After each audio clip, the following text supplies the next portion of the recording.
नमस्कार मित्रांनो. कथेचं नाव आहे वेगळा न्याय. कांचनने जेव्हा पहिल्यांदा या घरात पाऊल ठेवले तेव्हा तिच्या हातातील हिरव्या बांगड्यांचा किणकिणाट आणि पायातील पैंजणांचा छुमछुम आवाज संपूर्ण घरात आनंदाचे कारंजे उडवून गेला होता. पण लग्न होऊन काहीच दिवस झाले आणि घराचे चित्र बदलले. तिच्या सासूबाई म्हणजेच वंदनाताई जुन्या वळणाच्या आणि हुकुमी स्वभावाच्या होत्या. सून आली म्हणजे मी आता कारभारीण झाले या थाटात त्यांनी घरकामाची सर्व सूत्रे कांचनच्या हाती सोपवली. हळूहळू परिस्थिती अशी झाली की वंदनाताई स्वतःच्या हाताने पाण्याचा ग्लास घ्यायलाही नकार देऊ लागल्या. कांचन, अगं जरा चहा ठेव पाहू, आणि हो, आल्याचा तुकडा जरा जास्त घाल. सोफ्यावर पाय पसरून टीव्ही पाहत वंदनाताईंनी हुकूम सोडला. हो, आले आई.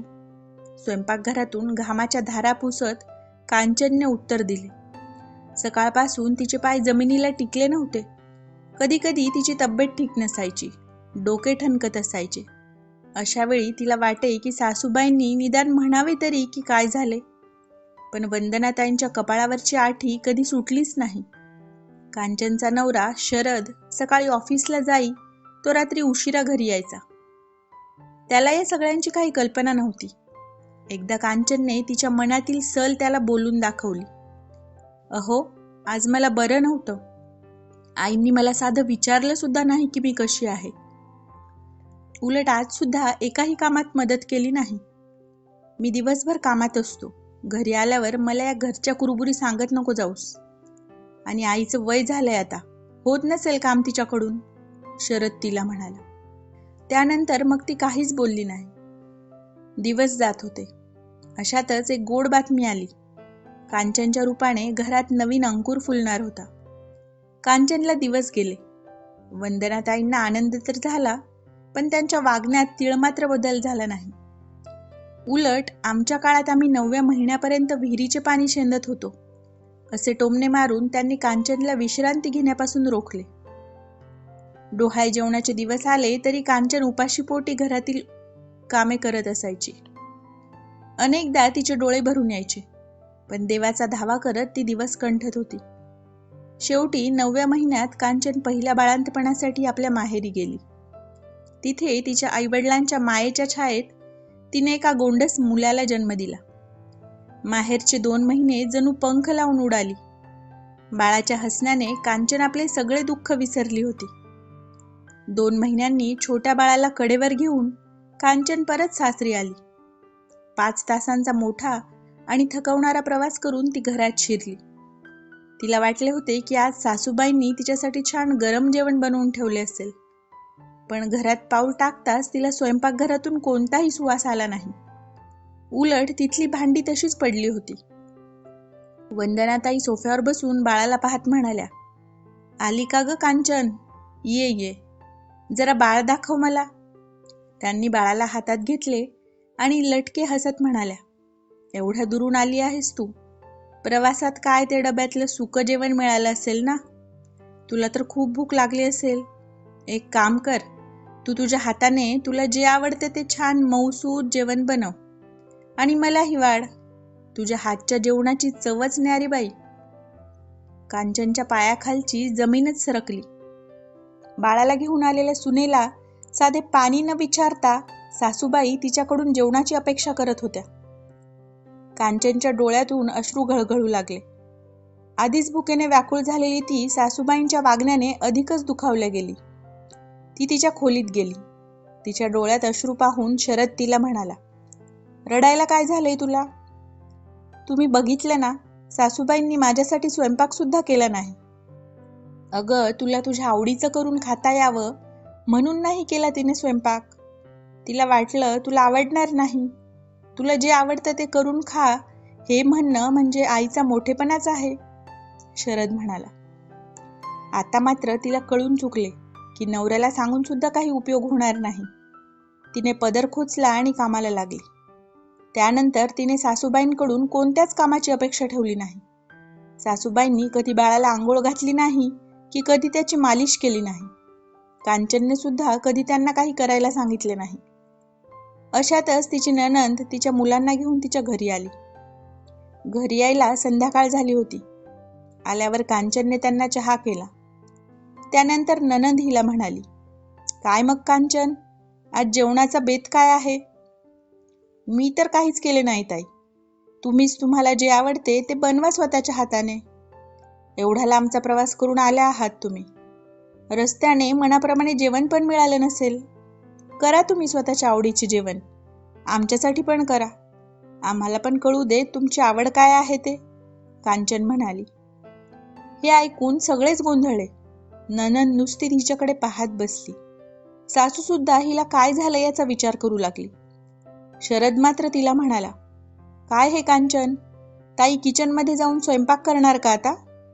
यात काय वाईट आहे? कितीतरी लेकींना वहिनी आल्यावर माहेरच्या किचनमध्ये सुद्धा जाता येत नाही. मग मी तर त्यांना किचनमध्ये जाऊन स्वयंपाक करायला सांगत आहे, तोही त्यांच्या आवडीचा.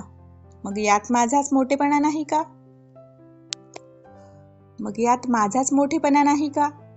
कांचन म्हणाली. त्यासरशी शरदला तिचे त्या दिवशीचे बोलणे आठवले. त्यावर त्याने दिलेले उत्तर सुद्धा आठवले. त्याला त्याच्या चुकीची जाणीव झाली आणि तो गप्पा बसला. आता मात्र सासूबाईंना तिच्या बोलण्याचा राग आला. त्या तडक उठल्या आणि म्हणाल्या, माझी लेक एवढी थकून आली आहे आणि ती स्वयंपाक करणार आहे का? तुझ्यात एवढी सुद्धा माणुसकी नाहीये का? मग मी सुद्धा त्या दिवशी एवढी थकून आले होते, एवढा मोठा प्रवास करून. बाळ अंगावर पिते तर भूक सुद्धा खूप लागते मला. नेहमी नाही पण निदान एकदा तरी तुम्ही माझ्यासाठी स्वयंपाक केला असता तर काही बिघडले असते का? मुलीसाठी वेगळा न्याय आणि सुनेसाठी वेगळा न्याय असे का? हा प्रसंग तुमच्या मुलीवर आला तेव्हा तुम्हाला माणुसकी आठवली, पण जेव्हा तुम्ही माझ्यासोबत अशा वागल्या तेव्हा नाही आठवली तुम्हाला माणुसकी, कांचन म्हणाली. हे ऐकून शरदला आपली चूक कळली. पुढे जर कांचन आजारी पडली आणि आपण किंवा आईने तिला मदत केली नाही तर या छोट्या बाळाचे काय होईल? तिचे किती हाल होतील हा विचार करून त्याच्या अंगावर काटा आला. त्याला सुद्धा स्वतःच्या वागण्याची प्रचंड लाज वाटली. तो काहीच बोलू शकला नाही. सगळे गप्प होते. कोणीच काही बोलले नाही. नंदेला नेमकं काय घडलं याची कल्पना आल्यावर ती वंदनाताईंना म्हणाली, हे काय आई, तू खरंच अशी वागलीस? अगं जेव्हा कांचन घरात नव्हती तेव्हा सगळं काही तूच करायचीस ना घरात. मग एक दिवस सुनेला स्वतःच्या हाताने करून खाऊ घातलं असतं तर काय बिघडलं असतं? ती पण थकली असेल ना. ती काय काम करायची मशीन आहे का? जशी मी आज प्रवासातून आल्यावर दमली आहे हे तुला आपोआप कळलं, तसं तिच्या बाबतीत का नाही जाणवलं? तू आज हिला परक्यासारखी वागणूक देशील तर ही सुद्धा तुला पुढे आपलं समजेल अशी अपेक्षा करू नकोस मग. आपल्या मुलीचे हे शब्द वंदनाताईंच्या काळजाला आरपार टोचले. त्यांना भूतकाळ आठवला. कांचन जेव्हा गरोदर होती तेव्हा ती आजारी असायची. तेव्हा आपण तिला अशीच वागणूक दिली होती. त्यांना आपल्या वागण्याची आज पहिल्यांदा लाज वाटली. आपण तर बाहेरच्या भुकेल्या लोकांना सुद्धा जेवण देतो. मग आपल्या घरची सून उपाशी असताना आपण तिला जेवण बनवून दिले नाही हे वाटून त्या खजील झाल्या. त्यांनी हळूच कांचनच्या डोक्यावरून हात फिरवला. त्यांच्या डोळ्यात पश्चातापाचे अश्रू होते. त्या मायेने म्हणाल्या, कांचन, मला क्षमा कर बाळा. मी आजपर्यंत तुझ्याशी फार वाईट वागले. सून म्हणून नाही तर या घराची गुलाम म्हणून मी तुझ्याकडे पाहिले. पण आज माझे डोळे उघडले. यापुढे माझी लेक आणि तुझ्यात मी कधीही फरक करणार नाही. मला त्या दिवशी किती वाईट वाटले होते याची जाणीव तुम्हाला झाली यातच सर्व काही आले. तुम्ही माझी माफी वगैरे मागू नका आई, कांचन म्हणाली. आज तुम्ही दोघीही सासू सुना आराम करा. स्वयंपाक मी बनवते, नणंद म्हणाली. नको ताई, स्वयंपाक बनवलाय मी तर फक्त आईला जाणीव व्हावी म्हणून तसं म्हणाले होते. तुमच्या आवडीचा बेत आहे आज सर्व, कांचन म्हणाली. तुझी सून हुशार आहे बघ आई, नंदेने असे म्हणताच सर्वजण हसले. त्यानंतर सर्वांनी एकत्र जेवण केले. त्या दिवसानंतर कांचनच्या सासूबाई पार बदलल्या होत्या. आता त्या छोट्या मोठ्या कामात कांचनची मदत करायच्या, बाळाला खेळवायच्या, त्याची मालिश आंघोळ करायच्या, कांचनला हवं नको ते विचारायच्या. तिने मनोमन देवाचे आभार मानले होते. तिने भांडून किंवा वादविवाद न करता योग्य मार्गाने सासूबाईंना परिस्थितीची जाणीव करून देऊन एक उत्तम धडा शिकवला होता. त्या दिवसापासून त्या घरात सासू आणि सुनेचे नाही, तर एका आई आणि मुलीचे नाते जन्माला आले होते. कधी कधी सहन करण्याऐवजी परिस्थिती बदलण्यासाठी बोललेले योग्य ठरते.